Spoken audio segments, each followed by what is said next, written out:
سمجھیں تو کافی ہے۔ ہمارے یہاں پہ ایک گاڑی گزرتی ہے جس کے پیچھے لکھا ہوا ہوتا ہے، بہت ساری ایسی لائنیں لکھی ہوئی ہوتی ہیں، کچھ ہنسا دیتی ہیں، کچھ رلا دیتی ہیں، کچھ بہت ساری چیزیں ہمیں سبق دے کے جاتی ہیں۔ بہت ساری گاڑیوں کے پیچھے لکھا ہوتا ہے وقت سے پہلے نصیب سے زیادہ کبھی نہیں ملتا، پھر بھی رات دن دوڑ رہے ہوتے ہیں۔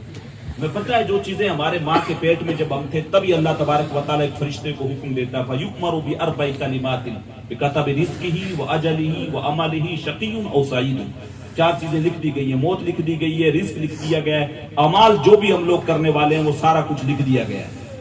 سارا کچھ جو ہے جب تک دنیا میں آئے نہیں اس سے پہلی چیزیں جو ہے وہ لکھ دی گئی ہیں، وہ جتنا جیے گا، جتنا کمائے گا، کھائے گا، ساری چیزیں طے ہیں۔ بہت ساری ایسی بھی لائنیں لکھی ہوئی ہوتی ہے۔ اگر ہم لوگ عمل کی طرف آئیں تو ایک پنجابی میں ایک لائن لکھی ہوئی ہوتی ہے ہمارے ادھر ٹرکوں کے پیچھے، جس کے پیچھے لکھا ہوا تھا عقل نہ ہوتا موجہ ہی موجہ۔ اگر ہم لوگ عمل کی طرف نہیں آئے، ابھی مجھ سے آپ بیان سنیں، شاہ صاحب سے پہلے آپ نے بیان سنا، پھر آپ دو شاہ صاحب بیٹھے ہوئے ہیں، ان سے آپ اور بیان سنیں، لیکن اگر ہم لوگ عمل کی طرف نہیں آئے تو چاہے ہم لوگ ہزاروں بیان، اور سنتے ہیں آج کل تو سوشل میڈیا کا دور ہے، اس کے ذریعے بھی ہم لوگ بیان سن رہے ہیں، اور ہم لوگ جلسوں میں بھی اتنے جا رہے ہوتے ہیں، کبھی مدرسے کا جلسہ ہو رہا ہے، کبھی کہیں موت پہ مجلس ہو رہی ہے، کبھی کہیں شادی پہ یہاں پہ ہو رہی ہے۔ ضرورت ہے ہمیں عمل کی۔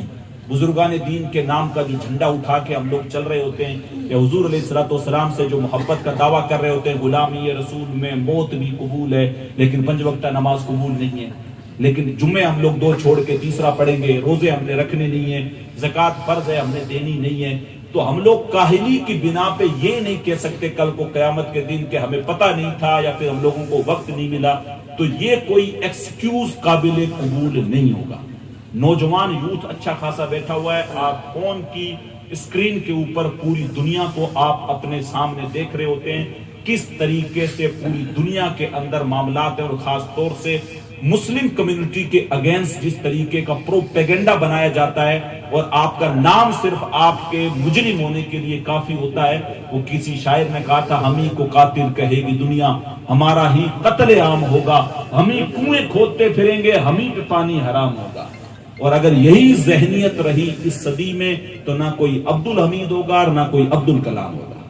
لیکن آج ہمیں ضرورت ہے اپنے معاملات کو درست کرنے کی، آج ہمیں اپنے کندھوں کی ذمہ داریاں ہر انسان کو سمجھنی پڑیں گی۔ عرس ہمارے یہاں پہ بزرگان دین کے ہوتے ہیں، بالکل آپ عرس منائیں، لیکن ہم لوگ یہ نہ سمجھیں کہ صرف سال میں ایک عرس منائیں، اس کے بعد نہ ہمیں نمازوں سے مطلب ہے، نہ ہمیں جمعوں سے، نہ ہمیں روزوں سے، نہ ہمیں زکوٰۃ سے، اور نہ ہمیں اچھے اخلاق کرنے کی ضرورت ہے، ہمیں کسی چیز کی ضرورت نہیں، اور ہم لوگ بالکل چاہے پڑوسیوں کو ستائیں، ماں باپ کی بے ادبی کریں، رشتہ داروں کے ساتھ برا سلوک کریں، ہمیں کوئی فرق نہیں پڑے گا، ایسا بالکل نہیں ہے۔ ہمیں تو یہاں تک میں عرض کر رہا تھا، ہمیں حکم دیا گیا اپنے گوشت کی خوشبو سے اپنے غریب پڑوسیوں کو تکلیف مت دو، یہ ہمیں بتایا گیا۔ اپنی دولت کی نمائش کسی غریب کے سامنے مت کرو، اور ہم لوگ تو کھانے کے اسٹیٹس اسی لیے لگا رہے ہوتے ہیں تاکہ رشتہ داروں کو ساڑیں، اچھے اچھے کھانوں کے اسٹیٹس لگا رہے ہوتے ہیں تاکہ پتہ لگے فلاں بندہ مجھ سے ناراض ہے، اور خاص طور سے بار بار پھر اس کو اوپر کر کے دیکھ رہے ہوتے ہیں، اس نے دیکھا کہ نہیں دیکھا۔ گاڑی کا بھی فوٹو اس لیے لگائیں گے کہ فلاں بندہ سڑے، اس کو پتہ لگے، بولا یہ بلیک اسکورپیو این لے کے آیا، اس کو پتہ لگے دیکھو لے کے آیا، اس غریب کے پاس تو کچھ ہے ہی نہیں۔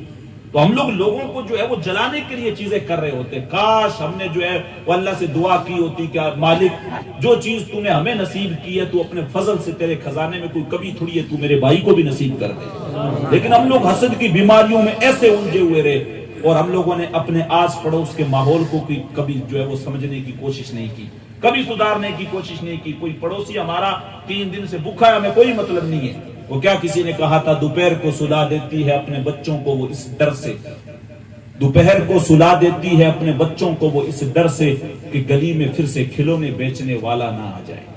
معاشرے کے ان نوچتے ہوئے زخموں کو ہم نے کبھی دیکھا ہے؟ بہت سارے ایسے بھی معاشرے میں لوگ ملیں گے جن کو سال میں کبھی گوشت نصیب نہیں ہوتا، ایسے ہزاروں بچے آپ کو ملیں گے جن کو عید پہ کپڑے نصیب نہیں ہوتے، ایسے بہت سارے لوگ آپ کو ملیں گے جنہوں نے مہینوں ہو گئے ہوں گے ڈھنگ کی کوئی مٹھائی نہیں کھائی ہوگی۔ آج بھی ایک سروے رپورٹ کے مطابق روزانہ ہندوستان میں تقریباً 6 کروڑ لوگ بھوکے سوتے ہیں۔ ہمیں اللہ 3 وقت پیٹ بھر بھر کے حضور کے صدقے سے کھلا رہا ہے، لیکن پھر بھی ناشکری پہ ناشکری۔ میں ہمیشہ مذاق میں کہا کرتا ہوں، جس طریقے سے اتنی کچھ اللہ تبارک و تعالیٰ نے ہمیں چیزیں دی ہیں، اس کے باوجود بھی ناشکری ہے۔ اور ناشکری کا نتیجہ پھر ہمارے سامنے. پہلے ایک وقت ہوتا تھا لوگوں سے پوچھتے تھے تو وہ ایک جو جملہ کہا کرتے تھے, ایک ورڈ کہا کرتے تھے. جب بھی پوچھو جناب کیا حال ہے, کیسی گزر رہی ہے, تو اس وقت کہتے تھے شکر, اللہ کا شکر ہے. اور آج آپ ہر دوسرے بندے سے پوچھو جناب کیا ہے, تو وہ آپ کو کہے گا شوگر ہے.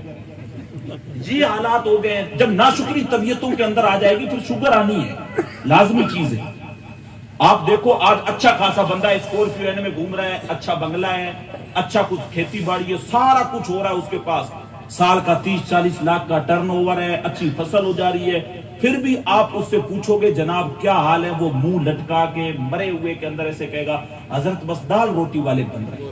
وہ بھائی تیری دال روٹی اتنی کیا مہنگی ہو گئی ہے, تو کیا سونے کا تڑکا لگا رہا ہے اس میں, چاندی کی روٹیاں کھا رہا ہے تو, جو تیری دال روٹی والے 40 لاکھ میں بھی پورے نہیں ہو رہے ہیں, 25-30 لاکھ کی گاڑی لے کے گھوم رہا ہے تو. اور ایک وہ بوڑھے حضرات جو 30-40 سال پہلے تھے, جن کے پاس آج بھی بہت سارے لوگوں کے پاس, ہم لوگ بھی دیہاتی لوگ ہیں تو ساری چیزیں پتہ ہے, وہ اونٹ پہ جو ہے وہ لکڑیوں کے لادے لے کے جانا اور بیچنا, اور وہ مرچیں رگڑ کے اور باجری کی روٹی کے اوپر ڈال کے کھانا. ایک ٹائم پہ مل گئی لسی تو وہ ساتھ میں کھا لی, ورنہ نیم کے نیچے بیٹھ کے یا کوئی بھی کھجڑی وغیرہ کوئی پیڑ ہے وہاں پہ دوپہر کاٹ لی, شام کا کھانا ملا یا نہیں ملا. لیکن جب بھی ان سے روک کے آپ پوچھتے تھے جناب کیا حال ہے, تو وہ سینہ چوڑا کر کے کہتے تھے اللہ کا شکر ہے. ان کا معاملہ یہ ہوتا تھا کہ وہ رب جس حال میں رکھے ہمیں اس حال میں ہم لوگ خوش ہیں. لیکن ہم لوگوں کے پاس جتنی زیادہ دنیا آتی گئی, جتنے زیادہ ہم لوگ مالدار ہوتے گئے, اتنی زیادہ ناشکری ہماری طبیعتوں میں آتی چلی گئی. نوجوان نسل خاص طور سے, جو بھی نوجوان نسل ہوتی ہے کسی بھی قوم کی, وہ ریڑھ کی ہڈی ہوتی ہے, بیک بون ہوتی ہے. آپ کی ریڑھ کی ہڈی اگر صحیح نہیں ہے تو تب تک جو ہے وہ پھر آپ کا پورا جسم بیکار ہے. ہر قوم کی کامیابی کا راز اس کے نوجوانوں میں چھپا ہوا ہوتا ہے. یہاں پہ مجھے نوجوان سب سے زیادہ نظر آ رہے ہیں. ہم لوگوں کو اپنی ذمہ داریوں کا احساس کرنا ہوگا. آپ لوگوں کو تو جو فخر کرنا چاہیے, سادات کرام کی سرپرستی ہے, ادھر باپو غلام حسین شاہ جیلانی ہے, ادھر شاہ صاحب بیٹھے ہوئے ہیں, اتنے ادارے آپ کے لیے, انگلش میڈیم اسکول ہے. ابھی فلودی کا پیچھے پروگرام ہوا تھا جس میں اوپننگ ہوئی تھی, ہاسٹل کی نیو رکھی گئی تھی اور وہ تعلیمی ادارے کی جو ہے وہ اوپننگ ہوئی تھی. اس وقت پھر سیدہ جامعہ میمونہ ہے, پھر آپ سوجا شریف چلے جائے, پھر ادھر شاہ صاحب قبلہ بیٹھے ہوئے, ابھی ایک شاہ صاحب پہلے تشریف لے کے گئے. آپ دیکھیں چپے چپے پہ آپ کو جو ہے وہ ان کی قیادت ملے گی, آپ کو مکتب ملیں گے, مدارس ملیں گے, مساجدیں مل رہی ہیں. جب اتنے بہترین گائیڈ کرنے والے لوگ آپ کے پاس ہیں تو ہم لوگ بے وقوف ہیں جو ان سے فائدہ نہیں اٹھا رہے. ہم لوگوں کو سمجھنا چاہیے یہ چیزیں. باپو جیسی عظیم شخصیت ہمارے لیے اللہ کی طرف سے رحمت ہے, اور یقیناً یہ ہر بندہ کہے گا, ان کا مخالف ہے وہ بھی کہے گا, اتنے سے وقت کے اندر اتنا بہترین کام. لیکن ہم لوگوں کی بھی تو ذمہ داری بنتی ہے. صرف سارا کام باپو کرتے جائیں گے, ہم لوگ بھی تو اپنی ذمہ داریاں نبھائیں, ڈونیشن سے نبھائیں, اپنے بچوں کو تعلیم دلائیں, بچیوں کو تعلیم دلائیں, نشے جیسی لت بیماریاں ہیں ان کو ختم کرنے کی کوشش کریں. یا صرف اتنا ہو جائے گا کہ چلو سادات کرام سے محبت کرتے ہیں, ایک عرس میں شامل ہو گئے, جا کے سعید صاحب قبلہ کے نعمت اللہ شاہ صاحب آئے, عطا اللہ شاہ صاحب آئے, سعید صاحب کے ہاتھ چوم لیے, فوٹو لے لیا, اب ہمیں جو ہے وہ ہو گیا حضرت کافی ہے, ہمارا 2-4 مہینے کا کوٹا ہو گیا, اب ہمیں کوئی نیکیاں کرنے کی ضرورت نہیں ہے. ایسا کہیں نہیں ہے. بزرگان دین کی زندگیاں پڑھیں جن کو منزلیں ملی, جن کو آج کامیابی کے اوپر ہم لوگ دیکھ رہے ہیں اور جن کا نام آج باقی ہے, آج جن کو لوگ یاد کرتے ہیں, آج جن کے نام کی قسمیں لوگ کھاتے ہیں, جن کی زندگیوں کو جو ہے لوگ اپنے لیے جو ہے نمونہ عمل بنا رہے ہیں, ان کی زندگیوں کو پڑھیں. کتنی تکلیفیں انہوں نے اٹھائی ہیں, کتنی تکلیفیں اٹھائیں, اتنی آسانی کے ساتھ جو ہے وہ منزل نہیں مل جاتی. اور پنجابی آپ لوگوں کو پتہ نہیں سمجھ آتی ہے کہ نہیں آتی ہے, تھوڑی بہت تو آتی ہوگی. پنجابی کے شاعر نے کہا تھا, جے تو چڑھیا اتے دار بھی نہیں, دار بولتے ہیں پھانسی کے پھندے کو, جے تو چڑھیا اتے دار بھی نہیں, جے تو وکیا عشق بازار بھی نہیں, ایڈا سستا سودا پیار بھی نہیں, تے ایڈا سوکھا لبدا یار بھی نہیں. اتنا آسانی کے ساتھ یار نہیں ملتا ہے, ایڈا سوکھا لبدا یار بھی نہیں. کئی جنگل گھانے پیندے نے, کئی ایک جنگلوں سے گزرنا پڑتا ہے, کئی جنگل گھانے پیندے نے, کئی دوزخ لنگڑے پیندے نے, جے وہ ایسے ملوں بھی مل جاوے. یعنی اتنے جنگل عبور کرنے کے بعد, پاؤں میں چھالے پڑنے کے بعد, تکلیفیں اٹھانے کے بعد, اتنا کچھ مول دینے کے بعد, جے وہ ایسے ملوں بھی مل جاوے اور اس تو سستا بپار بھی نہیں. کہ اتنی تکلیفیں سہنے کے بعد بھی اگر مل جائے تو اس سے سستا تو کوئی سودا ہی نہیں ہے, کچھ سمجھ نہ آوے لوکاں نوں اوقاتوں لال شہید کرن او دے ہتھ ڈٹھی تلوار بھی نہیں پر اوندا کھالی جاندا وار بھی نہیں. لیکن ہم لوگ بزرگان دین کی زندگیوں کو صرف عرصوں تک محدود کر کے رکھے ہوئے ہیں. ہم لوگ سوچتے ہیں 2-4 کرامتیں بیان کر لی, ان کی زندگیوں کو دیکھا, سال میں ایک ان کے نام کا لنگر پکا لیا, اب ہم ان سے محبت کرنے والے. کسی بھی بندے سے محبت کرنے کی پہلی شرط یہ ہے کہ اس کے مشن سے محبت کی جائے. وہ جو اصول, جو طریقے اور جو زندگی بتا کے گئے اور جو طور طریقے ہمارے لیے چھوڑ کے گئے, ان کو اپنایا جائے اور ان کو آگے وراثت کی طرف بڑھایا جائے. یہ ان سے اصل محبت کا حق ہے جو ہمیں ادا کرنا چاہیے. چاہے کوئی بزرگ ہوں, چاہے یہ بزرگ ہیں, چاہے حضور غریب نواز ہیں, چاہے صوفی حمید الدین صاحب ہیں, جس بھی اللہ کے بندے کی آپ زندگی دیکھیں گے, ان کی زندگی میں سب سے 2 اہم چیزیں رہیں گی, اللہ اور اس کے رسول کے ساتھ محبت, اللہ کی عبادت, حضور علیہ الصلوۃ والسلام کی اقتداء اور ان کی زندگی کے مطابق اپنی زندگی گزارنا. کوئی بھی اللہ کا ولی آپ تاریخ اٹھا کے دیکھ لے, آپ کو بے نمازی نہیں ملے گا. کوئی بھی جو ہے وہ فحاشی کرتا ہوا نہیں ملے گا. کوئی بھی جو ہے وہ اپنی نظروں کو جو ہے وہ ادھر ادھر جو ہے وہ بہکاتا ہوا نہیں ملے گا. ان کی ایک شان یہ ہوتی ہے کہ جب وہ چلتے ہیں, راستے پہ بھی چلتے ہیں, تو ان کی پلکوں کے اوپر حیا لکھا ہوا ہوتا ہے, ان کی پلکیں جو ہیں وہ جھکی ہوئی ہوتی ہیں. اللہ کے لیے ہم معاملات کو سمجھیں.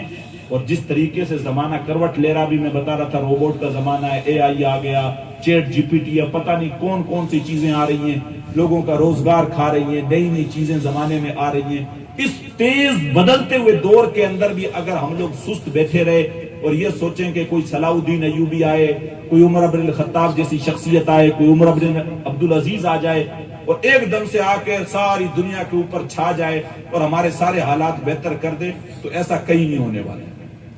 امام مہدی حضرت عیسیٰ علیہ السلام قرب قیامت تشریف لائیں گے, لیکن ہم لوگ تو 20-30 سال بعد ہی نہیں ہوں گے. ہم لوگ تو ابھی اس میں بہت وقت ہے, ابھی بہت ساری نشانیاں جو ہے وہ ظاہر ہونی باقی ہیں. تو ہم لوگوں کو اپنی ذمہ داریاں خود سمجھنی پڑیں گی. وہ پھر مجھے معراج فیض آبادی کے شعر یاد آئے کہ آسماں جلتی زمین پر نہیں آنے والا, اب کوئی پیغمبر نہیں آنے والا, اور پیاس کہتی ہے چلو ریت نچوڑی جائے, اپنے حصے میں سمندر نہیں آنے والا. اپنے حصے میں سمندر نہیں آئے گا, ہمیں اپنے اپنے حصے کی خود محنت کرنی پڑے گی.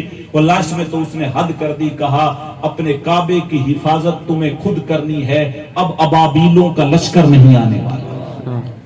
حالات کو ہمیں خود جو ہے سنجیدگی کے ساتھ سمجھنا ہوگا. ایسے سادات کرام کی صدارت آپ کو حاصل ہے, باپو غلام حسین شاہ جیلانی کی صدارت آپ کو حاصل ہے. ان کو جو ہے آپ جائیں ان کے قدموں میں, ان سے آپ فیض حاصل کریں. یہ جو آپ کے لیے چیزیں لے کے بیٹھے ہوئے ہیں, اپنے بچوں کو بچیوں کو وہ تعلیم دلائیں اور ان کے ساتھ جڑیں. اور ابھی جب 10% سے اگر ہم لوگ کام کر رہے ہیں تو اس کو 110% کریں, رفتار بڑھائے. کیونکہ ابھی آپ دیکھیں وقت میں برکت ختم ہو گئی ہے. رمضان ابھی ہم نے روزے رکھے تھے, واپس آ گیا. وقت جمعے سے جمعہ آتا ہے پتہ ہی نہیں چلتا, سال سے سال آتا ہے, مہینہ کب گزرتا ہے پتہ ہی نہیں چلتا, ایک تاریخ فوراً آ جاتی ہے. وقت بڑا تیزی کے ساتھ بدل رہا ہے, عمریں ویسے بھی چھوٹی ہو گئی ہیں, نوجوان بہت تیزی کے ساتھ جا رہے ہیں. تو ہم لوگوں کی ذمہ داری بنتی ہے کہ ہم لوگ تیزی کے ساتھ کام کریں, 110% محنت کریں, دین دنیا دونوں طریقے کی تعلیم پہ فوکس کریں. اور ایک چیز اپنے جو ہے وہ پلو کے ساتھ ہمیشہ باندھ کے رکھیں, دامن کے ساتھ, وہ یہ ہے کہ مرتے دم تک اللہ اور اس کے رسول کے ساتھ سچی محبت کریں. یہ چیز اپنی زندگی کے اندر شامل رکھیں. باتیں بہت ساری ہیں کہنے کے لیے, اللہ مجھے جو ہے کہنے سے زیادہ جو ہے ہم سب کو عمل کی توفیق نصیب فرمائے. دل میں ہیں درد و غم کے فسانے بھرے ہوئے, برسوں سناتا اگر کوئی درد آشنا ملتا. زمانہ سن رہا تھا بڑے شوق سے, ہم ہی سو گئے داستان کہتے کہتے. جی چاندہ ہے اس رات نو محشر دی فجر تک روک لواں, جے وس چلے میرا سونے نو حشر تک روک لواں. نہ نظر کرم دی جھات مکے, نہ اے بات مکے, نہ اے رات مکے, مگر دل کے ارمان پورے ہوئے تھے ابھی. یہ غضب ہو گیا کہ سحر ہو گئی, ان کی زلفیں جدھر بھی بکھرتی گئی. گیت گاتی ہوئی شب ادھر ہو گئی, ان کی آنکھوں میں ایسا نشہ تھا فراز, جس نے دیکھا وہی لڑکھڑاتا گیا.